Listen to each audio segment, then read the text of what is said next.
Well, hello everyone. My name is Felipe Agudelo. First, I will introduce myself. I am a chemical engineer by profession.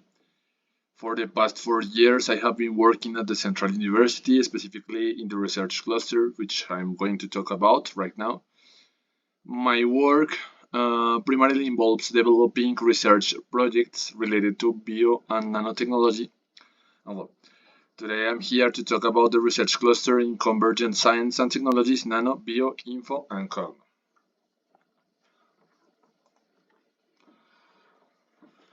Well, the NBIC research cluster is a strategic project of the Central University. It aims mainly to generate interconnected spaces for research, development, and innovation in four key areas of knowledge. For example, nanotechnology, that involves the development of new technologies for computing, renewable energy generation, environmental protection, and health. Also, we have a bio that covers medicine and biotechnology mainly.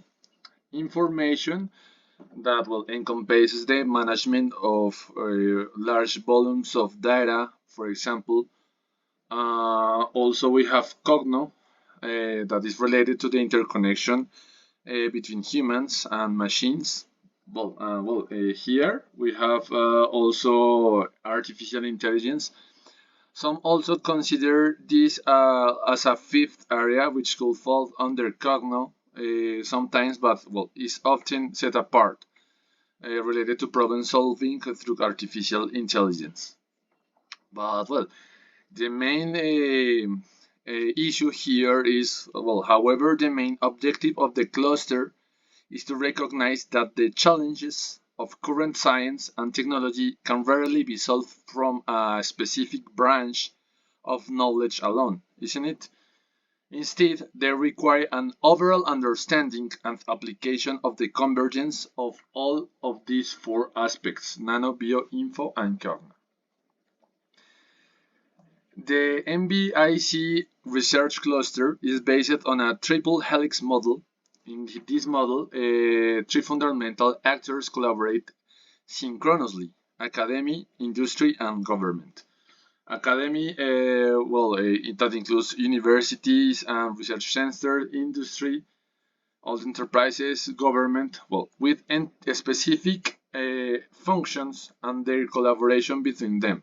I mean, for example, the connection between academia and industry is crucial for improving the employability of recent graduates, and also is a fundamental part of transferring knowledge to applicable environments. Also, for example, government can supervise the process, provide funding, and establish legal structures for developments that arise from the union of the three actors. So it's so important to maintain always this engagement, this triple connection. The operation of the cluster here at the Central University is divided in four strategic work areas or lines of research lines. First of all, bio-nanoremediation. This area is focused mainly on environmental protection and restoration, as well as resilient agriculture. For example, it's important to continue producing food and growing economically, especially in a country like Colombia, without harming the environment, isn't it? We have here also nanomaterials that involves the development of advanced materials and devices for the production, for example, of clean energy, such as superconductors. Bionanocensing, that is related for the rapid detection of diseases that can pose public health problems, for example, COVID, for example, tuberculosis, all related to that. And finally, analytics and bioinformatics, that includes Industry 4.0, bioinformatics, etc. Also, we have here a unit is called the Development, Innovation and Transfer DIT unit, and is also part of the research cluster. This unit is responsible for materializing ideas related to the creation of devices, but also oversees the technological surveillance and transfer of ongoing projects. Well, related to bio and remediation, we have 5 projects here which were funded by sources, external sources mainly to the university, mainly the State Royalty Fund and the Ministry of Science. 3 of them are related to main drainage treatments. The first one, the second one, and the third one. A pilot test of passive biochemical reactors and a study of the dynamics of microbial functional groups in the reactors, and an evaluation of one of these reactors implemented in a real environment. Another project is related to the treatment of generic wastewater using nanobioremediation, and well, the last project is related to the development of a remote sensing platform for sustainable soil management in the field of agriculture. For example, this one is one of the current projects is developing right now. Is currently developing and is related to nanobioremediation of generic wastewater. It employs mainly zero-valent iron nanoparticles and artificial wetlands. Was funded by the State Royalty Fund, and national and international actors such as, for example, RCPTM in Czech Republic and the government are involved in this project. Well, another project is agrosystems. This project is currently under development also, and it involves the government, the research cluster, and is funded by the Royalty Fund. Importantly, it also involves the farmers, allowing for effective technology transfer. So important to take into account the farmers' necessities. And the project revolves around sensing for soil management in agriculture through the development of a remote platform. Well, we have here some publications related to the projects I discussed above. Some of them in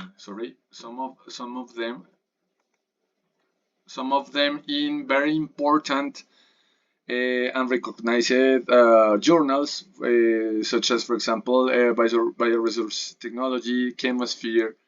Well, the products of the cluster, not only devices or projects are developed here. We have also a lot of publications.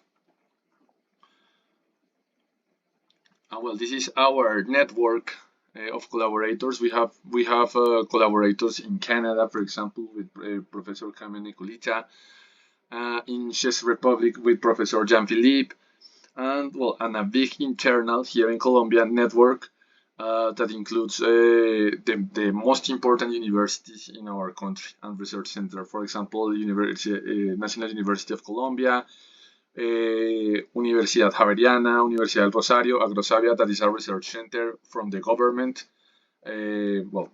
state universities, and private universities. Well, and now related to nanomaterials. For example, this one is one of the most emblematic projects that is a result of the research cluster we were discussing about right now.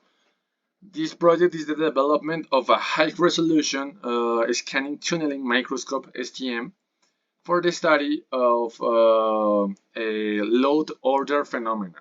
It's so important. The STM is so important and so interesting, mainly for the physicist field. Well, its construction involved very big teamwork from physicists, electronic engineers, mechanical engineers, among others. This project was funded by the government, and currently this STM is a fully functional equipment with the advantage of being able to perform measurements. This is the most important issue about this equipment, to perform measurements at room temperature. It's not so easy to see this kind of equipment in the world right now. So the advantage is to being able to perform measurements at room temperature, reaching even atomic resolution. The cluster has developed projects related to the production of nanomaterials such as molybdenum bisulfite, for example, tantalum bisulfite, among others. And also have developed, for example, very important studies for the comprehension of the behavior of the thermoelectricity in low-dimension materials. For example, this project of thermoelectricity is made possible thanks to the advanced atomic force microscope we have here at the university. We have a very advanced equipment to do this kind of tasks, and this equipment allows us all to carry out this type of studies.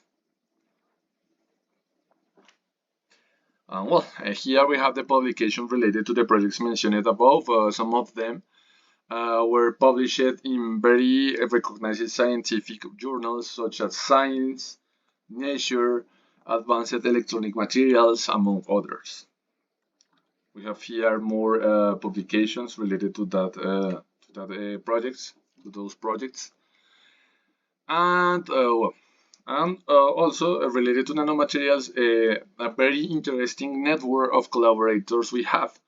Some of them in Spain, in Madrid, in US, for example, National Hydromagnetic Field Laboratory with Professor Greg Bobinger, in England, and also an internal network of the most important universities here in Colombia.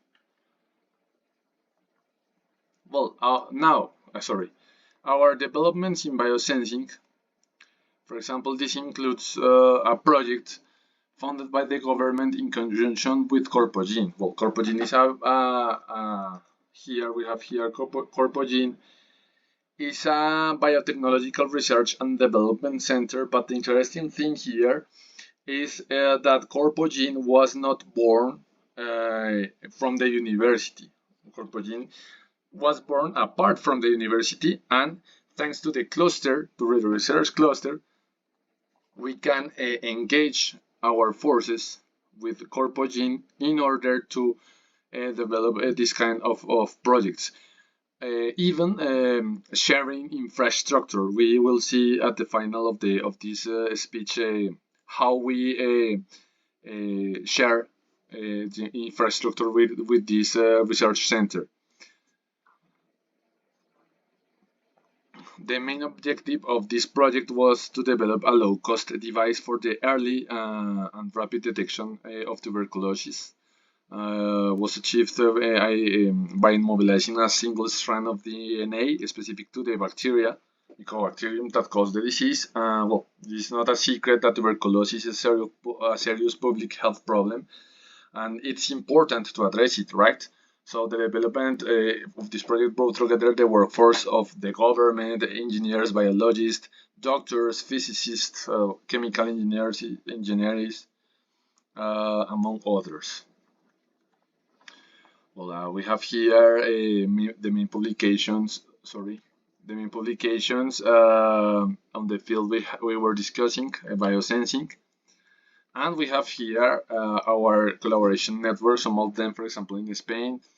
For example, Dr. Lechuga, who is quite recognized around the world due to her work on the biosensing field. In Madrid, Professor Luis Carvajal, Professor Serrano, and our internal network. I have to mention our DIT unit, Development, Innovation and Transfer Unit. This unit promotes and develops the design and implementation of technological devices. These devices support the solution of problems required by companies, institutions, and research groups. The areas of focus of this unit includes, for example, electronics, electricity, mechanics, software engineer, among others. some of the products the GIT has developed among them. We have, for example, the construction of mechanical ventilators for the implementation in the COVID outbreak, very important during 2020. And well, among its products, also the development of Professor Fajardo, for example, to air quality variables monitoring system with IoT devices, was a project funded by Ministry of Environment. For example, a device that can record the frog song vibration. Well, a lot of projects related to environment, to biology, etc. And well, here we have a summary of our international network in Canada, in Madrid, in Czech Republic, in the United States. Well, a lot of collaborators around the world. And here we have our national network, more of 20 universities. Fortunately for us, because we surely think that it is so important to maintain the collaboration, because one big development we think is not be able to be developed by one just branch of the knowledge. We have to engage a lot of workforces to develop and to achieve big things, right? So, well, this is our result summary. 36 scientific publications, one Science and two Nature in very recognized journals, 25 research projects, 2 of them from a royalty fund, 3 international postdoctoral stages, 1 book and 2 book chapters, 33 young researches funded by the government, 2 patents, 1 software registration, and 5 technological prototypes developed. Thank you very much, but well, before to give thanks, we have here some of our facilities. For example, we have here, as I mentioned before, we share facilities with Corpogene, aimed to develop academic industry projects and promote the employability and the knowledge transfer. We have here, for example, our AFN microscope, so important to understand some complex phenomena in the fields of the physics and the chemical field. Well, that's all. Our materials synthesis lab. Well, that's all. Thank you very much for your attention. We are open to your questions and everything related to that. Thank you very much.